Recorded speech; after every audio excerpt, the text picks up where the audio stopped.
जिल्ह्यात 2 दिवस वादळी वाऱ्यासह मोठ्या प्रमाणात मुसळधार पावसाची शक्यता वर्तवली जात आहे। दरम्यान प्रादेशिक हवामान विभागाच्याकडून ही माहिती देण्यात आली।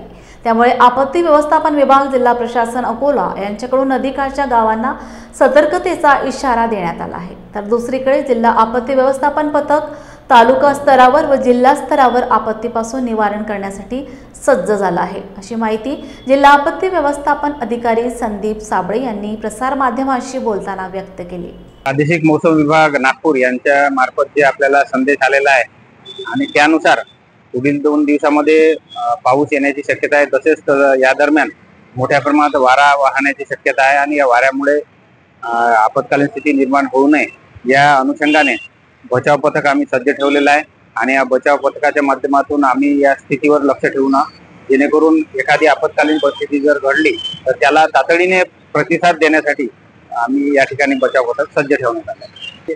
वेगवेगळ्या सर्व तालुक्यामध्ये आपले बचाव पथक सक्रिय आहेत। तालुका स्तरावर, जिल्हा स्तरावर सुद्धा बचाव पथक आणि बोटी, त्यासोबतच जे आपत्कालीन परिस्थितीमध्ये हाताळणारे जे साहित्य आहे ते सुद्धा सज्ज आम्ही ठेवण्यात आले आहे। नदीकाठावरील गावकऱ्यांना सूचना देण्यात आलेली आहे। आम्ही या अगोदरच बिनतारी संदेश यंत्रणेच्या माध्यमातून सर्व ज्या यंत्रणा आहेत त्यांना सूचित केले आहे की 14 तारखेपर्यंत पाऊस आणि वारा वादळाची स्थिती राहणार आहे। त्या अनुषंगाने विशेष दक्षता घेण्यात यावी आणि सर्व यंत्रणांना सतर्क राहावे याबाबत आम्ही सूचना जिल्हाधिकारी महोदय यांच्या माध्यमातून देण्यात आलेल्या आहेत।